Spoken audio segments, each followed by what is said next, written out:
प्रिय विद्यार्थियों, नमस्कार। गुरुकुल की ऑनलाइन कक्षा में मैं शमशेर सिंह आपका फिर से स्वागत करता हूं। तो बच्चों, आज का हमारा विषय है वाक्य विचार। पिछले वीडियो में हमने शब्द विचार के बारे में पढ़ा था। जैसे वर्णों के मेल से शब्दों का निर्माण होता है, उसी प्रकार शब्दों के सार्थक समूह को वाक्य कहते हैं।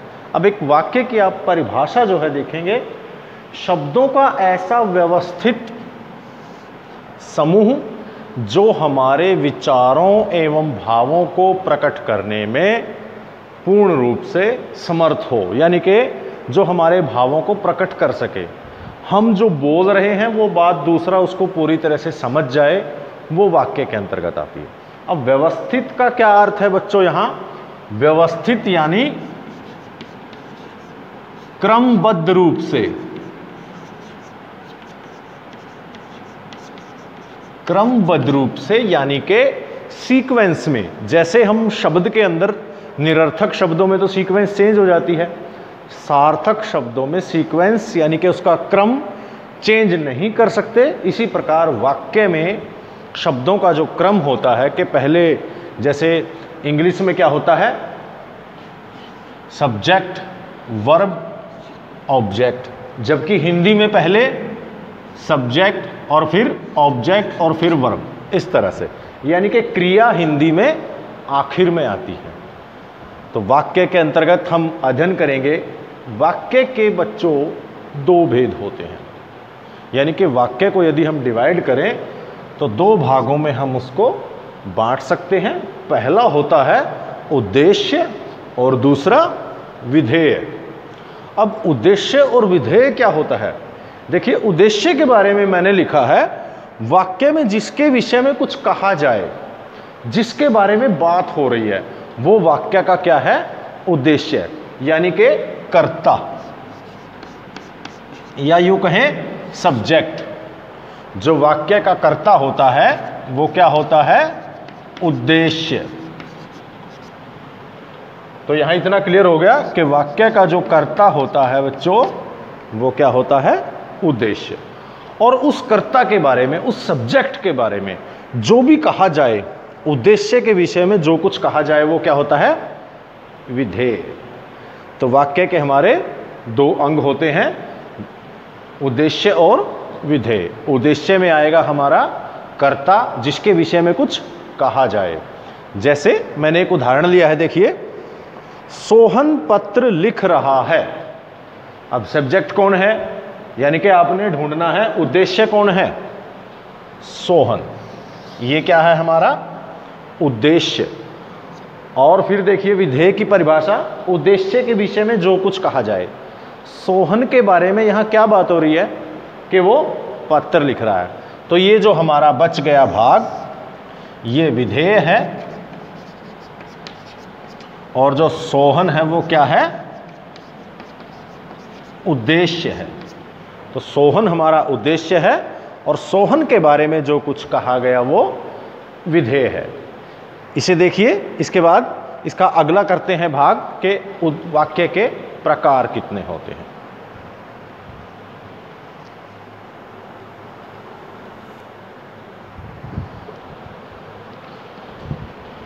तो बच्चों देखिए, उसके आगे का भाग देखते हैं।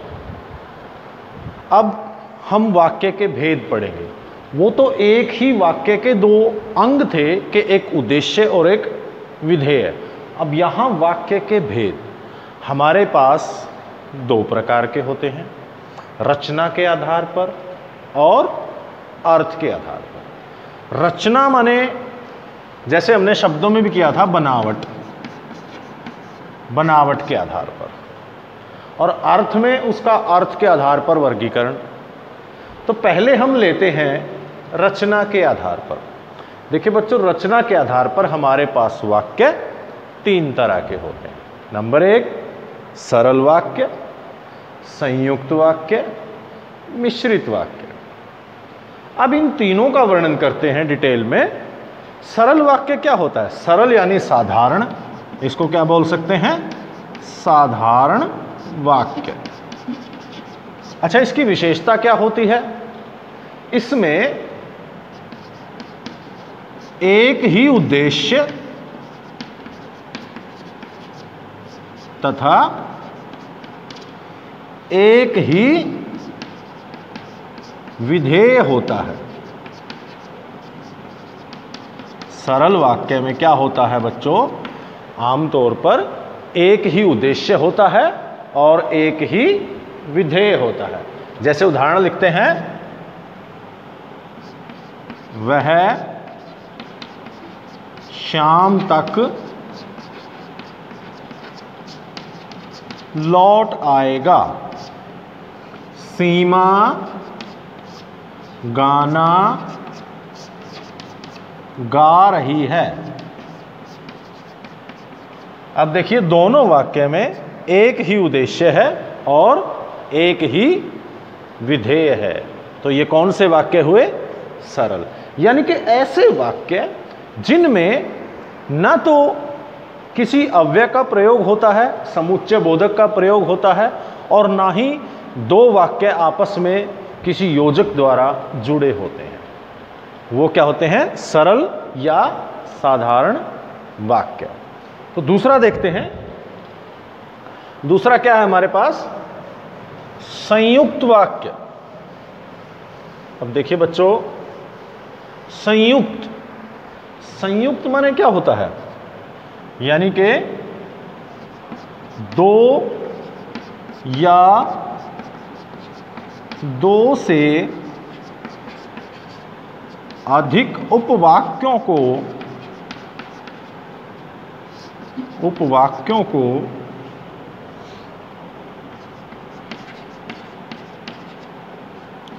समुच्चय बोधक से जोड़कर एक वाक्य बनाना। क्या होता है कि दो या दो से अधिक वाक्य जो है समुच्चय बोधक द्वारा जोड़कर एक बना दिए जाते हैं। किंतु इनकी एक विशेषता होती है, क्या? कि दोनों वाक्य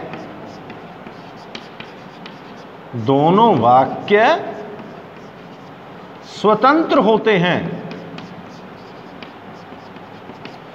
स्वतंत्र होते हैं, एक दूसरे पर आश्रित नहीं होते। क्या होते हैं? स्वतंत्र, एक दूसरे पर आश्रित नहीं होते। तो ये केवल समुच्चय बोधक अव्यय द्वारा जुड़े होते हैं। समुच्चय बोधक क्या होता है बच्चों? हमने पिछले वीडियो में शब्द वाले भाग में बताया था कि जैसे और, तथा, एवं, अथवा, जब इन शब्दों के द्वारा हम दो वाक्यों को आपस में जोड़ते हैं तो ये क्या कहलाते हैं? ये समुच्चय बोधक होते हैं। और इन्हीं के द्वारा जो है वाक्य सरल वाक्य से संयुक्त वाक्य बनाया जाता है। देखिए, इसका एक उदाहरण देखते हैं कि सरल वाक्य से आप संयुक्त वाक्य कैसे बनाएंगे।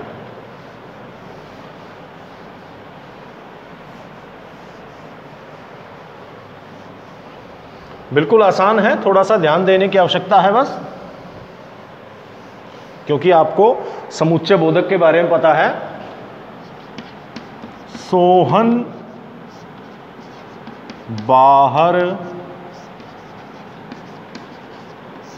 खेल रहा है तथा रोहन पढ़ाई कर रहा है।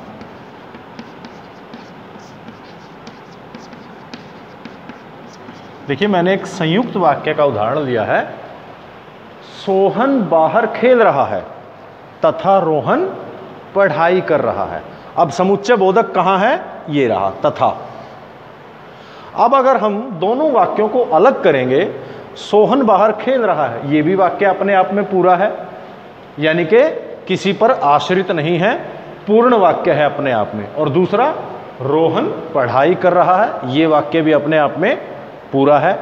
जब दोनों को एक बना दिया गया और बीच में समुच्चय बोधक के द्वारा इनको जोड़ दिया गया, लेकिन दोनों वाक्य क्या हैं? जुड़ने के बावजूद भी स्वतंत्र हैं, अपना अलग अलग अर्थ दे रहे हैं, इसलिए ये संयुक्त वाक्य बन गया कि सोहन बाहर खेल रहा है तथा रोहन पढ़ रहा है। इसी प्रकार आपकी कोई भी उदाहरण ले सकते हैं। सीमा नाच रही है किंतु गीता लिख रही है। अब देखिए, सीमा नाच रही है अपने आप में एक पूरा वाक्य है, और किंतु क्या है? समुच्चय बोधक अव्यय जिसके द्वारा वाक्य को जोड़ा गया है। दो वाक्यों को जोड़कर एक बनाना, सरल शब्दों में हम कहेंगे जब दो वाक्यों को जोड़कर किसी समुच्चय बोधक के द्वारा एक बना देते हैं तो वो क्या हो जाता है? संयुक्त। संयुक्त यानी कॉम्बाइन। तो दो वाक्यों को जोड़कर हमने एक बनाया, ये प्रक्रिया क्या कहलाती है? संयुक्त वाक्य। तो पहचान जाओगे जब ऐसे ऐसे वाक्य आएंगे जिनके बीच में तथा, और, किंतु, परंतु इत्यादि लगा होगा। किंतु एक बात का और हमें ध्यान रखना है बच्चों कि ये जो समुच्चय बोधक अव्यय है, ये जो समुच्चय बोधक अव्यय है, ये दो वाक्यों के बीच में होने चाहिए। कहीं ऐसा नहीं है कि जैसे राम और श्याम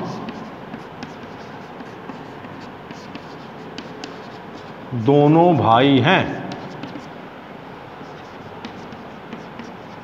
मेरे पास कुछ पुस्तकें तथा खिलौने हैं। अब देखिए,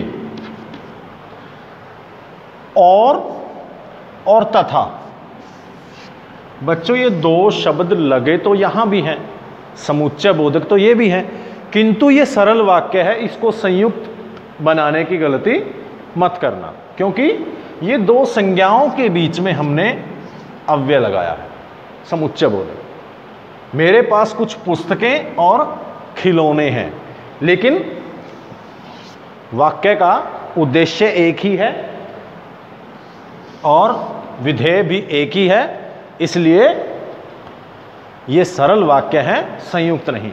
संयुक्त वाक्य में क्या होगा? दोनों वाक्यों के बीच में जो ये योजक चिन्ह लगेगा, जैसे अभी मैंने बताया था, सीमा नाच रही है, एक बात पूरी हो गई। उसके बाद यदि और, तथा, किंतु इत्यादि कोई योजक आता है और उसके बाद वाक्य जुड़ता है, वो संयुक्त वाक्य होगा, वरना ये दोनों क्या हैं? सरल वाक्य। दोनों ये हमारे सरल वाक्य हैं। तो यहां तक क्लियर है? आगे बढ़ते हैं। अगला हमारा है मिश्रित।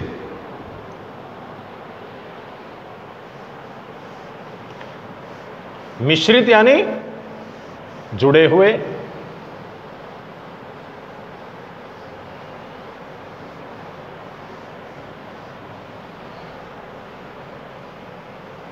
तो देखिए बच्चों, मिश्रित वाक्य के अंतर्गत हम लेते हैं, मिश्रित वाक्य में क्या होता है? मिश्रित एक प्रधान उपवाक्य होता है और दूसरा उस पर आश्रित। एक वाक्य होता है उसमें प्रधान, मेन, और दूसरा क्या होता है? उस पर आश्रित यानी डिपेंड। एक वाक्य जब दूसरे वाक्य पर डिपेंड हो जाता है तो वो मिश्रित वाक्य कहलाता है, जबकि संयुक्त में दोनों अलग अलग करने पर भी कोई फर्क नहीं पड़ता मीनिंग में। तो मिश्रित के अंतर्गत क्या आएगा? देखिए उदाहरण, यदि तुम पढ़ाई करोगे तो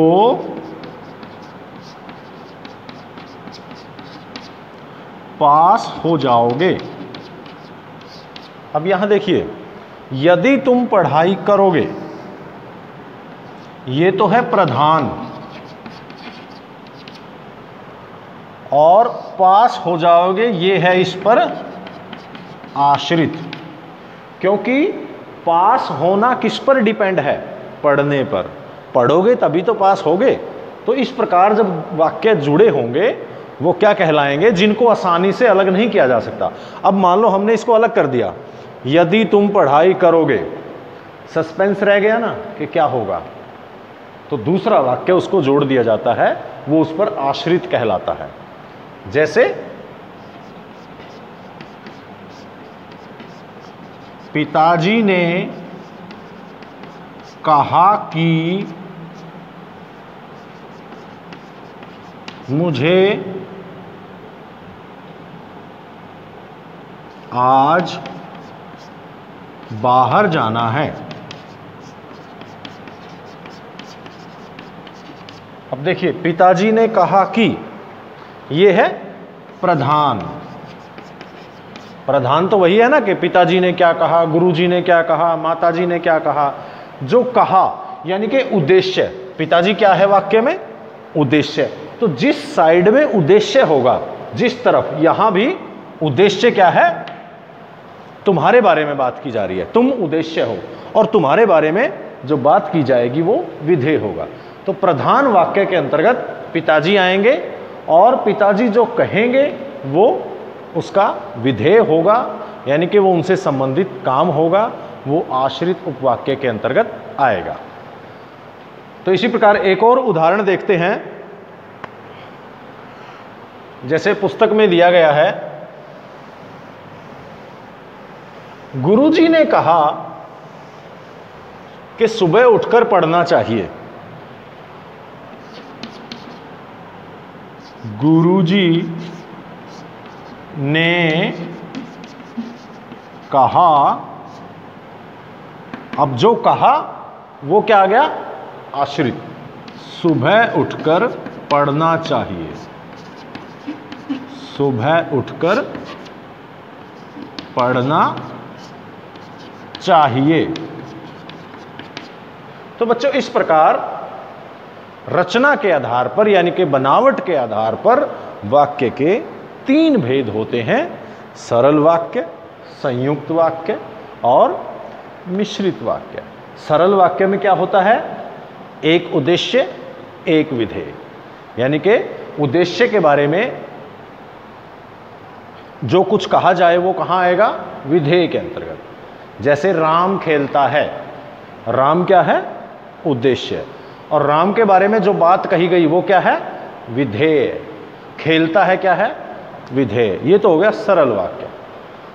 संयुक्त वाक्य में अभी मैंने बताया था कि दो वाक्य समुच्चय बोधक अवयवों द्वारा आपस में जुड़े होते हैं। केवल जुड़े होते हैं किंतु स्वतंत्र होते हैं, उनको अलग अलग किया जा सकता है।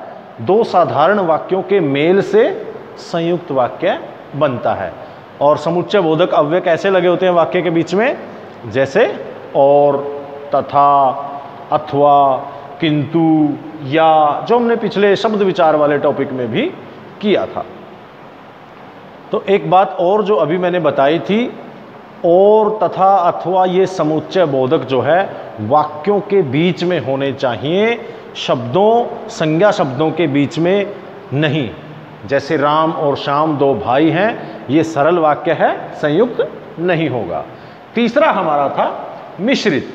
मिश्रित के अंतर्गत क्या होता है? आमतौर पर दो अवयवों का प्रयोग किया जाता है। यानी कि जितने भी आपको ऐसे जोड़े वाले शब्द मिलेंगे, जैसे यदि, तो, जब, तब, जैसे, तैसे, तो ये शब्द जो हैं ये मिश्रित वाक्य में आते हैं। अब मैं एक वाक्य लिख रहा हूं, देखिए, जैसा करोगे वैसा भरोगे। या एक और ले लेते हैं, जो बोएगा वह काटेगा। दोनों मिश्रित वाक्य के उदाहरण हैं, क्योंकि एक वाक्य ये हो गया जैसा करोगे। अब भरना किस पे डिपेंड है? करने पे। हम जो काम करेंगे उसी का हर्जाना हम भरेंगे, यानी कि जैसे कर्म हम करेंगे उसका वैसा ही फल हमें मिलेगा। तो ये हमारा आश्रित हो गया और मेन है मुख्य कर्म, कर्म करना हमारा प्रधान हो गया। इसी तरह जो बोएगा वह काटेगा। आप जो फसल बोओगे, जिस तरह के कार्य करोगे वैसा ही तो परिणाम होगा। तो जो बोना है और काटना है, भरना और काटना क्या है, आश्रित है। मुख्य कर्म क्या है, प्रधान वाक्य क्या है, बोना और करना। तो मिश्रित वाक्य के अंतर्गत एक प्रधान वाक्य, दूसरा उस पर आश्रित। पिताजी ने कहा, माताजी ने कहा, ये जो कहे शब्द हैं ये क्या है, प्रधान, और जो उन्होंने कहा वो उस पर आश्रित। जितनी भी हमारी कहावतें हैं, जितनी भी कहावतें हैं इस तरह की, उनका जो पहला भाग है वो क्या है, प्रधान वाक्य है, और उनका जो परिणाम वाला दूसरा भाग है वो क्या होगा बच्चों, उस पर आश्रित। क्योंकि मिश्रित वाक्य में एक प्रधान होता है और दूसरा उस पर आश्रित होता है, और इनको सरलता से अलग नहीं किया जा सकता।